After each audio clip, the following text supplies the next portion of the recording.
প্রান্তিক এবার মোনালিসার ATM card কেটে দিয়ে তাকে উচিত শিক্ষা দিয়ে বুঝিয়ে দিল যে জীবনটা কতটাই কঠিন। হ্যাঁ বন্ধুরা, এমনটা হতে চলেছে আজকের পর্বে। বিস্তারিত জানতে ভিডিওটিতে লাইক দিয়ে চ্যানেলটিকে সাবস্ক্রাইব করে পুরো ভিডিওটি তোমরা দেখতে থাকো। গল্পের শুরুতে আমরা দেখতে পারবো কম্পাস প্রান্তিককে বলতে লাগলো, ও শুনো প্রান্তিক দাদা, বিয়েটা তো তখনই প্রান্তিক বলতে লাগলো, মোনালিসাকে তো কাউকে না কাউকে মানুষ করতে হবে। মোনালিসা তো এইভাবে বাঁচতে পারে না, কারণ ও সব সময় একটা প্রতিহিংসা নিয়ে বসবাস করবে এবং মানুষের ক্ষতি করবে। জীবনটা যে কতটা কষ্টের সেটা তো ওকে বোঝাতে হবে। তাই সেই দায়িত্বটা না হয় আমি নিয়ে নিলাম। কম্পাস, তুমি এ নিয়ে ভেবো না। অন্যদিকে দেখা যায় রশ্মিকা খুব খুশি হয়ে বলতে লাগলো, ছোট বৌদি তুমি যে সুস্থ হয়ে গেছো, বিশ্বাস করো আমি খুব খুব খুশি হয়ে গেছি। তখনই ঋতুজা বলতে লাগলো, তাহলে আমাদের আসল কাজটা সেরে নিলে তো হয়। তখন কম্পাস বলতে লাগলো, আসল কাজ? সেটা আবার কি, কোন কাজ? তখন রশ্মিকা বলতে লাগলো, ছোট বৌদি আছে আছে, আসলে একটা কাজ আছে না, সেটা সেরে নিতে হবে এখানে। ঋতুজা তখন বলতে লাগলো, বুঝতে পারছিস না, আমাদের যে কাজটা সম্পন্ন হয়নি সেটা তো আমাদেরকে এক্ষুনি করতে হবে। তখন কম্পাস বলতে লাগলো, এখন করতে হবে কি কাজ সম্পন্ন হয়নি? তখন বলতে লাগলো, তোদের বিয়েটাই তো সম্পন্ন হয়নি, তাহলে সেই বিয়েটা তো করতে হবে হবে। তখন কম্পাস বলতে লাগলো, মা তুমি কেন বুঝতে পারছো না, এটা হাসপাতাল। তখনই বলতে লাগলো, না আমি কোনো কথাই শুনতে চাই না। এই প্রান্তিক, নিয়ে এসো তো নিয়ে এসো। তখন প্রান্তিক গিয়ে সে মালাগুলি নিয়ে আসে। তখন বিহানও বলতে লাগলো, হ্যাঁ আমরাও চাই তুমি যেন খুব হাসি আনন্দে থাকতে পারো। তখন কম্পাস বলতে লাগলো, মা তুমি এটা কি বলছো? আমি ভালো আছি, আমি সুস্থ আছি। তখন অখিলেশ বলতে লাগলো, এই কতগুলি গিফট দেবে বলেছিল না বিহান, সেই গিফটগুলি কোথায়? ইঞ্জল তখন বলতে লাগলো, দেখতে পাচ্ছ না পুরো গিফট দিয়ে কিভাবে সাজিয়ে রেখেছে আমাদের ছেলে বিহান। তখন অখিলেশও খুব খুশি হয়ে যায়। এদিকে প্রান্তিক তখন বলতে লাগলো, মোনালিসা আর কোথায় থাকবে? মোনালিসা এখন আমার বস্তিতেই আছে। তখন ঋতুজা খুব খুশি হয়ে হাত ধরে বলতে লাগলো, এবার আমি তোদের দুজনের বিয়েটা এখানেই দিতে চাই। অসম্পূর্ণ কাজটা না আমি সম্পূর্ণ করতে চাই।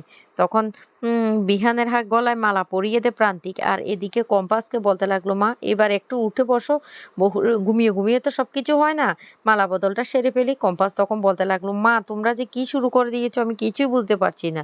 অখিলেশ তখন বলতে লাগলো, না সত্যি বিয়েটা সম্পূর্ণ হয়ে যাক, যে কাজটা আমাদের কাছে অসম্পূর্ণ ছিল সেটা সম্পূর্ণ হয়ে যাক, তারপরে মালা বদল শুরু হয়ে যায়। এদিকে বিহান কম্পাসকে মালা পরিয়ে দেয়, অন্যদিকে কম্পাস বিহানকে মালা পরিয়ে দিতে থাকে। তারপর সিঁদুরদান।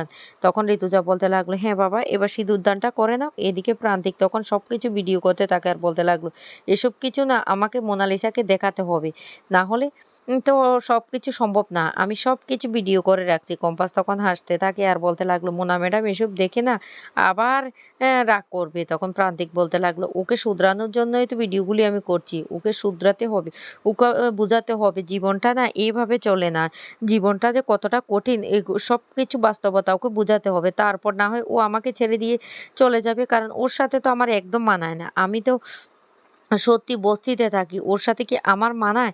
শুধু আমি এইটুকু দায়িত্ব পালন করব, ওকে সঠিক পথে নিয়ে আসব। অন্যদিকে এদিকে তো বিহান কম্পাসের মাথায় সিঁদুর পরিয়ে দেয়। তখন কম্পাস খুব খুশি হয়ে বিহানের দিকে তাকিয়ে থাকে। এদিকে বিহানও খুব খুশি হয়ে যায়। বিহান তখন বলতে লাগলো, ও কম্পাস, কম্পাস সারা জীবন তুমি আমার পাশে থাকবে তো? ঋতুজা তখন বিহান আর কম্পাসকে জড়িয়ে ধরে বলতে লাগলো, আমার লক্ষ্মী মা, লক্ষ্মী ছেলে আমার। আর তখন বিহানও খুব খুশি হয়ে যায়। তারপরে ঋতুজা বলতে লাগলো, এবার তো বিয়েটা সম্পন্ন হয়েছে, এবার মা তুই একটু বিশ্রাম কর। এইদিকে মুক্তি অভিজ্ঞান বাবুকে বলতে লাগলো, অভিজ্ঞান বাবু আপনি যে প্ল্যানটা করেছেন সেই প্ল্যানটা কি সাকসেস হবে? সত্যি কি আমাদের টাকাটা আমাদের কাছে ফিরে আসবে? তখন অভিজ্ঞান বাবু বলতে লাগলো, অবশ্যই আসবে। আমি প্ল্যান যেভাবে করেছি সেভাবে প্ল্যানটা আমি সাকসেস করবই।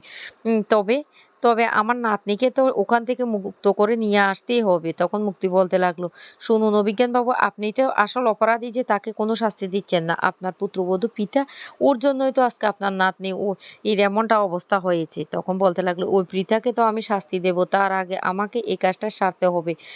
আমাকে আমার নাতনিকে সেখান থেকে মুক্ত করে বের করে নিয়ে আসতেই হবে।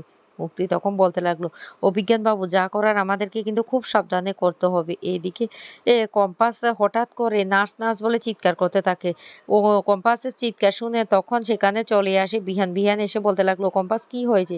কি হয়েছে? তুমি কি নার্সকে ডাকছো? তখনই কম্পাস বলতে লাগলো, আমার না মাথাটা কেমন টিপ টিপ করে ব্যথা করছে, খুব যন্ত্রণা করছে। আপনার করছে না? তখন বলতে লাগলো, না আমার তো করছে না। কেন, কি হচ্ছে? তখন বিহানের সন্দেহ হয়। বিহান তখন বলতে লাগলো, ডাক্তার যেটা বলেছে সত্যি কি তাহলে কম্পাসের আস্তে আস্তে টম্পার দিকে চলে যাচ্ছে না কিছু একটা করতে হবে। তারপর বিহান সেখানে রুমের জানালাটা খুলে দেয় আর কম্পাসকে বলতে লাগলো, কম্পাস তুমি কি দেখতে পাচ্ছ ও কি সুন্দর পাখিরা বসে আছে? কিন্তু কম্পাস তখন বলতে লাগলো, পাখিরা কেন এভাবে মেরে বসে আছে? বিহান তখন বলতে লাগলো, সবকিছুতে না তোমার অদ্ভুত চিন্তাধারা, ভালো কিছু তুমি চিন্তা করতে পারো না। আরে ওদের ঘুম এসেছে সেই জন্য মনে হয় ওরা ঘুমোচ্ছে। আর বারবার করে ডাক্তারের কথাটা বিহানের মনে পড়তে থাকে। বিহান তখন বলতে লাগলো, সর্বনাশ, এবার আমি কি করব? সত্যি যদি কম্পাস যদি ট্রমার মধ্যে চলে যায়। এদিকে নার্স সেখানে চলে আসে। নার্স আসলে কম্পাস তখন বলতে লাগলো, নার্স, মাথাটা কেমন জানি না টিপ টিপ করে ব্যথা করছে। আপনার কি ব্যথা করছে? তখন নার্স বলতে লাগলো, কি অদ্ভুত ঘটনা! হাসপাতালে প্রত্যেকটা পেশেন্টেরই একই সমস্যা। সবারই নাকি মাথাটা প্রচন্ড ব্যথা করছে। একজন তো মাথা ব্যথায় কেমন করছে, আমারও মাথাটা কেমন ব্যথা করছে। আমি কিছু বুঝতে পারছি না। তখন কম্পাস বলতে লাগলো, আমি যেটা ধারণা করছি তাহলে সেটাই। বিহান স্যার, আপনি কি আমার একটা কাজ করে দিতে পারবেন? বিহান তখন বলতে লাগলো, কি? কি কাজ? কম্পাস, তুমি আমাকে বলো। তখন কম্পাস বিহানকে সবটা খুলে বলে। তারপর কম্পাস সবটা বুঝিয়ে বলে বিহানকে। বিহান তখন ডাক্তার আর নার্সকে নিয়ে কম্পাসের কথা মতো সেখানে ভালো করে হাসপাতালের ওই জায়গাটা গিয়ে দেখতে পায় সেখানে গ্যাস লিক হচ্ছে। তখন বিহান বলতে লাগলো, এবার আমাদেরকে তো খবরটা কম্পাসকে দিতে হবে। কম্পাস কি করবে সেটা জানি না। ডাক্তারবাবু তখন বলতে লাগলো, সাধারণত ঝড় হলে না এইভাবে ভেঙে যায়, এইভাবে গ্যাস লিক করলো কিভাবে? কিছুই তো বুঝতে পারছি না। এদিকে মোনালিসা বলতে লাগলো, আমি এখানে কেন পড়ে আছি? না, আমি এখান থেকে চলে যাব। আমি ইচ্ছা করলে তো এক্ষুনি এখান থেকে চলে যেতে পারি। এই বলে মোনালিসা চলে যেতে লাগে। তারপরে মোনালিসা বলতে লাগলো, আমি কেন এখান থেকে চলে যাব? আমি কিছুতে এখান থেকে যাব না। আমার দাদু তো আমাকে এখান থেকে নিতে আসেনি। তাহলে আমি কেন এখান থেকে যাব? প্রচন্ড খিদে পেয়েছে। কি খাবো কিছু বুঝতে পারছি না। আমি না কি খাবো? ঘরের মধ্যে কিছু আছে কিনা দেখি তো। তখন সেখানে চলে আসে প্রান্তিক। আর প্রান্তিক এসে মোনালিসাকে দেখে বলতে লাগলো, ওর তো খিদে পেয়েছে। এইদিকে বিহান আর ডাক্তারবাবুরা সে পাইপগুলি ভাঙা দেখে তখন বলতে লাগলো, এখান থেকে গ্যাসটা লিক হচ্ছে।